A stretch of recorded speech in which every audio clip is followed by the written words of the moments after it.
Hii maneno ya lifestyle audit.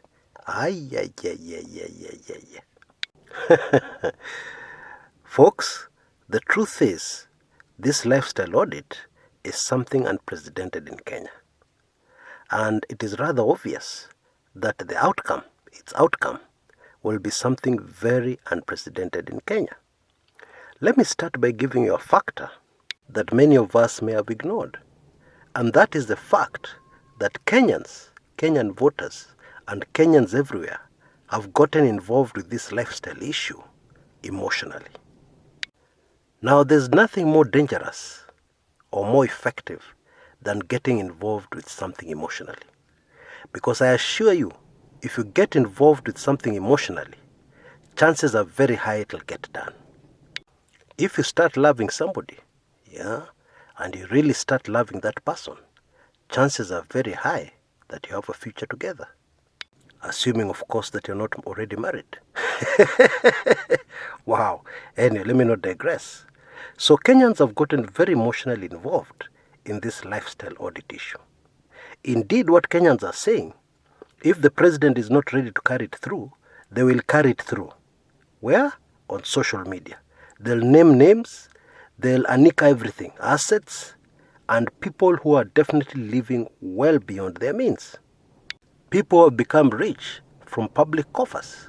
Even if they worked hard, they have still become rich out of public coffers.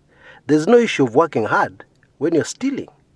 It's like a thief saying, I work very hard to rob banks. I work very hard to mug people and take their money away from them and their valuables. The issue of working hard when you're stealing does not arise. Anyway, if I was a politician and I've made money out of corrupt means, I would be extremely worried now. Very worried. Because clearly, this lifestyle audit thing has gotten its own legs. It's gotten its own force, its own power. It no longer needs a patron, like the president himself, to carry it forward. Now, of course, it's going to get very complicated because some of the people who are going to suffer, or some of the people who are going to find themselves in serious problems, are very close to the president. That is why I keep on using that Kenyan phrase, kimeumana kuumana. Anyway, there are actually people who are going to get away scot-free. There are people actually Kenyans will not be able to get to. Unfortunately. I want us to take note of a very important thing in this lifestyle audits. The lifestyle audit will only involve cash, monies, investments that we can see the individual making. What do I mean? I'll tell you a story to illustrate what I mean. My political lecturer used to have a Mzungu friend. And I remember him, he was very overweight. He was a Kenyan Brit. Kenyan by naturalization. I have no idea how the friendship began, but I guess it has a lot to do with some of the principles my political lecturer had, which were a bit unique. Anyway, a few years before my political lecturer passed on, this Mzungu friend of his, whom we used to call Mzungu number 1, passed on. And when my political lecturer came back from the funeral and we met, he told me he was shocked. Mzungu number 1 was very wealthy. He was so amazed. He talked about it for days. And I could feel him and understand him. Because the way I always remembered Mzungu number 1, I used to wonder, what kind of Mzungu is this? He used to move around in a very old battered pickup, which quite often needed to be pushed, to start. And then he was always carrying pieces of wood, pieces of beds, pieces of furniture on that pickup of his. And of course his workers. His very hungry looking workers. Now Mzungu number 1 was in the real estate business. What he used to do, he used to rent out houses, apartments. Some of these apartments were furnished. And that's why he was also in the furniture business. He was doing something very humble looking, something very boring. But it seems he made a fortune out of it. Now my point is, if somebody was to say, let's do a lifestyle audit on Mzungu number one, it would not even start. Because somebody would take a look at his old pickup, take a look at his dirty, sweaty shirt. Yeah, he doesn't have a flashy lifestyle. In fact, he was not even married. And then they'd say, guys, we're just wasting our time here. Let's move to the next guy. Now, we have certain people in Kenya who flash their wealth around. They give money at Harambes. They build this. They own that hotel. Everybody knows they own that hotel. They own this asset. They own that company. Everybody knows they own that company.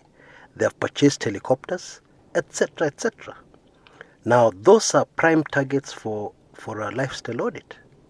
But you imagine, a very corrupt person, involved in one of these cartels, who has made billions, who lives a life like Mzungu number one. Those guys will get away with it scot-free. Because let's not forget, this audit, the keyword in this audit is lifestyle. How do you live? What do you do? How much do you pay for this? How much do you pay for that? How much do you give? Now, of course, this means some people are cooked. Yeah, they're cooked already. Yeah, and this list is rather sensitive. So what I've done is I have published this list in Club 1999. So if you're not a member, just use the email address you see on your screens right now. To become a lifetime member is $2,999 or $29.99. To become a member for 6 months is only $1,999. That's why the club is called Club 1999, okay? Or $19.99. When you use the email address you see on your screens, you'll be able to get an automated response giving you payment instructions, exactly what to do. And not only will you be able to access this list, you'll be able to access all my other very highly sensitive recordings, which are very, very revealing. Anyway, my point is, the lifestyle audit is going to cut right across the political divide. Yes, there's some people in NASA, very many in fact, who need to explain where they got their money. And many of those names will surprise you. Yeah, because these are not exactly people who splash their money around, but their lifestyle, which many in the public domain may not be able to know, does not match what they have been earning since they joined politics. The long and short of what I'm saying is that when this lifestyle audit is done, it's going to wipe out a lot of politicians, a lot of very prominent politicians, away from public life and into jail. And I'm talking governors, very prominent governors, senators, members of parliament, people in the executive, people who support certain politicians, and so on and so forth. You see, what has really frightened people right across the political divide is the fact that both President Uhuru Kenyatta and His Excellency Raila Odinga seems to have bit the bullet. Yeah, it seems that they're very determined to go ahead with this, and they don't care very much for their close associates. Because the truth is, if some of their close associates, both of them, are not nabbed, then this is not going to be a serious lifestyle audit. This is going to be a joke. And the way these two kingpins are talking and the way they are behaving, they do not want to make a fool of themselves. They are very determined that this thing will not be a joke.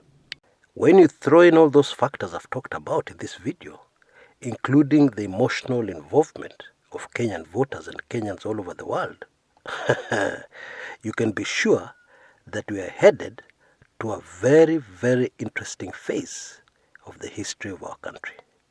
Until next time, this is Chris Kumekucha.